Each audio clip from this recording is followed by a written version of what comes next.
क्या विद्यालय भी अब उद्योगपति चलाएंगे? दोस्तों कल्पना कीजिए, आपके शहर अथवा गांव का सरकारी स्कूल अचानक किसी बड़े उद्योगपति के फाउंडेशन द्वारा चलाया जाने लगे।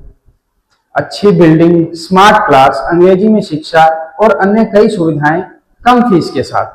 सुनने में तो यह बहुत अच्छा लगता है, लेकिन सवाल यह है कि यह सच में शिक्षा बेहतर करने की शुरुआत है या शिक्षा के भविष्य में निजीकरण करने की शुरुआत है?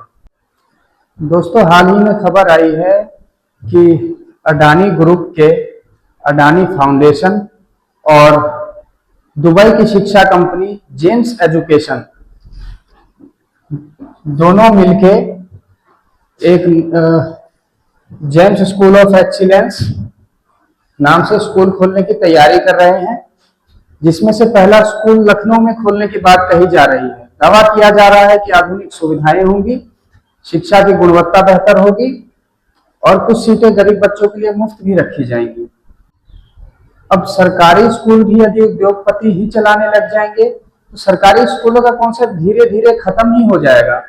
अब बीते 10 वर्षों का हम अगर डेटा निकाल के देखें तो लगभग 89,000 स्कूल पूरे भारतवर्ष में कम हो गए हैं, यानी कि मर्ज कर दिए गए हैं या बंद कर दिए गए हैं। यदि इसके संभावित नुकसान हम देखते हैं तो शुरुआत में तो फीस कम हो सकती है, लेकिन भविष्य में इंक्रीज भी हो जाएगी, यानी कि भविष्य में फीस बढ़ा दी जाएगी, क्योंकि कंपनियों की मार्केट स्ट्रेटजी हम देखते हैं तो ये हमें पता लगता है। निजी कंपनियां जब भी मार्केट में उतरती है तो पहले अपनी चीजों की वैल्यू कम रखती है, फीस कम रखती है या मार्केट प्राइस कम रखती है, ताकि वो अपना मार्केट बना ले, उसके बाद ये बढ़ाते हैं। तो ये भविष्य में फीस बढ़ा भी सकते हैं और इससे सेवा शून्य हो जाएगी और बिजनेस हो जाएगा 100%।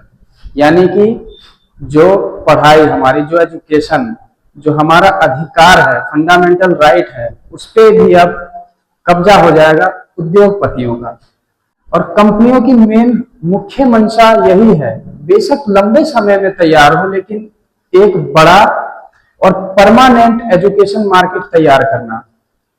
आप क्या सोचते हैं, क्या सरकारी स्कूल खत्म हो जाने चाहिए या शिक्षा सरकार के नियंत्रण में होनी चाहिए?